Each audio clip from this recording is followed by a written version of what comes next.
Hello guys, this is Abbas and welcome to the world of Marketing Rush. So today we are looking at Marketing 4.0 and let's try to find some synergy between traditional and digital marketing. So guys, these two terms, traditional and digital marketing, have been at the center of all the marketing conversations happening around the world. Have you ever wondered where have you ever wondered where the world of marketing is heading towards? Whether old or traditional methods are relevant in the current scenario? Can there be a coexistence between the digital and traditional marketing? And if it's possible, then is it easy to sustain? If all these questions bother you, then this session is for you. So I'll try to explain the concepts in the easiest possible way. There has been references taken from the book Marketing 4.0 published by Philip Kotler, Herman Kartajaya and Ivan Setayavan. So guys, who are these people? Who are our target audience that the whole world is talking about and the whole world wants to target? These are the generation of digital natives. They grew up with digital technology. They are young, urban, middle class, mobile, and connected. They make purchases on their own schedule and in their own way. They research items online and they value interaction and engagement. They trust their social network more than they trust marketing messages. Interruption doesn't Interruption marketing doesn't work anymore with them. So guys, the world of technological advancements and global connectivity has led to huge disruptions across the world. But we will discuss three major disruptions today. So the first is from exclusivity to inclusivity.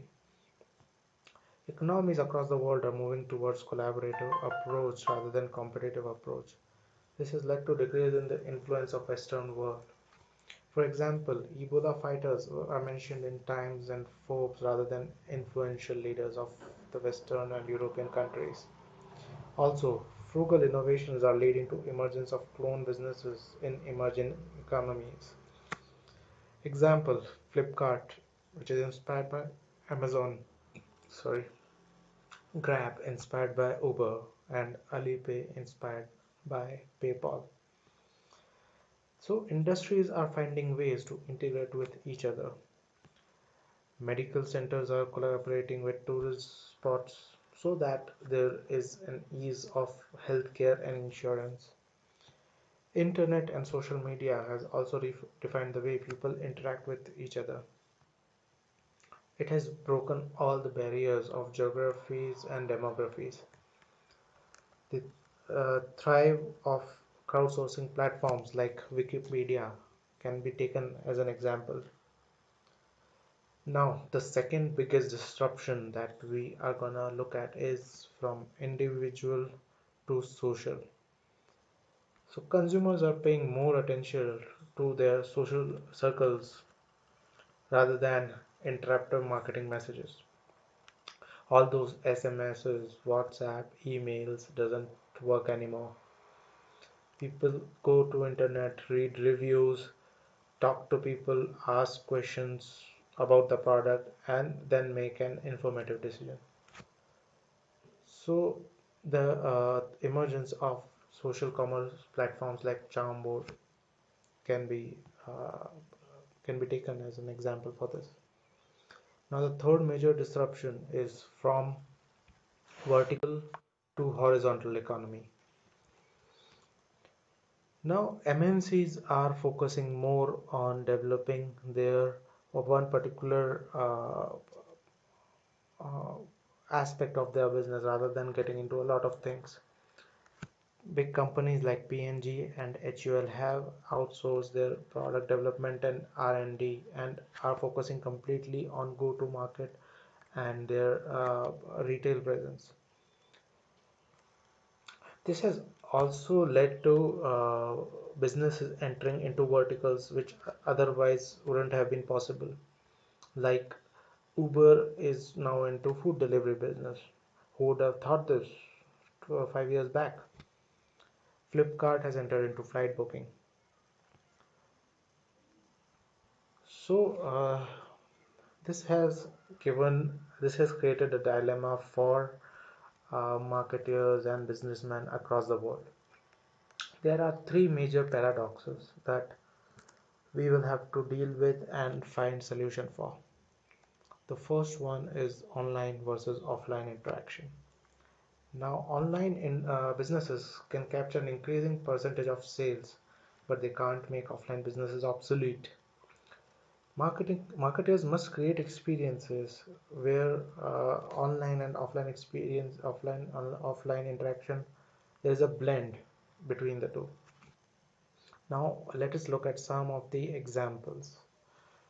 Uh, Stores such as Macy's are using iPhone apps to give better experience to their customers. Birchbox, I'm sure you must have heard about it, an online first beauty product retailer, has opened its first brick and mortar store to complement its existing e-commerce business. They also gift iPads to make personalized recommendations from the store to their online store. Zappos, which was acquired by Amazon, relies heavily on its personal call center interactions as a winning formula for its business. Now, the second paradox that we are going to look at is informed customer versus distracted customer.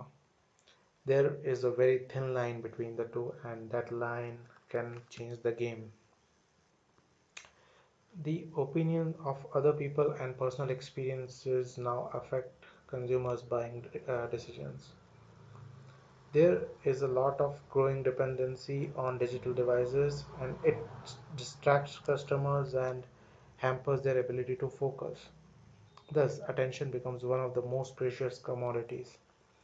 Interruptive ads, banners, hoardings no longer create an impact, and they are difficult to measure as well. Sorry. So the marketers are changing their stance now to grab people's attention and join their conversation instead of interrupting them. For example, Red Bull conducts events across countries to they do not talk about their brand at all. They conduct events, they call people, have a good time, but they create events in such a manner that their brand identity is easily be seen in those events. They create a subconscious impact on the consumers, which is very powerful. Now, the third paradox is negative advocacy versus positive advocacy. Connectivity amplifies the voices of brand advocates and detractors. All types of voices for or against a brand can travel across geographies and affect the brand image positively or negatively. Now, there are three most powerful brand advocates. First is youth. They are the early adopters. They love to experiment. They are forerunners in giving reviews, feedbacks, and opinions. Then comes the women. Women make the majority of purchase decisions for most homes. They collect information, conduct research, compare, shop, ask their friends. They are the decision makers in most of the homes. Then third comes netizens. They believe in the internet. They embrace open, shared, and transparent communication. They participate online by creating content, posting comments, tagging web pages, and acting as social connectors. The most famous and widely adopted measurement of brand advocacy is NPS. These surveys form an important part of the marketing strategies of companies nowadays. Now let us look at transitioning from traditional to digital marketing. This transition is unavoidable and has to be made gradually or you'll be left behind. Now the first transition that we are going to talk about is from segmentation and targeting to permissions from communities. Methods of segmenting, targeting audiences, and bombarding them with promotional SMS and mails are becoming inefficient. Now is the time to enter in communities where relevant interactions happen, contribute to them, and give value to the audience without expecting much in return for some time. When audience finds value, they will come back to you. A lot of Facebook groups and marketing clubs are evolving and are thriving because of this. Now, the second transition is from brand positioning and differentiation to brand clarification of character and codes. Yes, positioning and differentiation is important, but only a logo and a name cannot make a brand now. It's too less for a brand.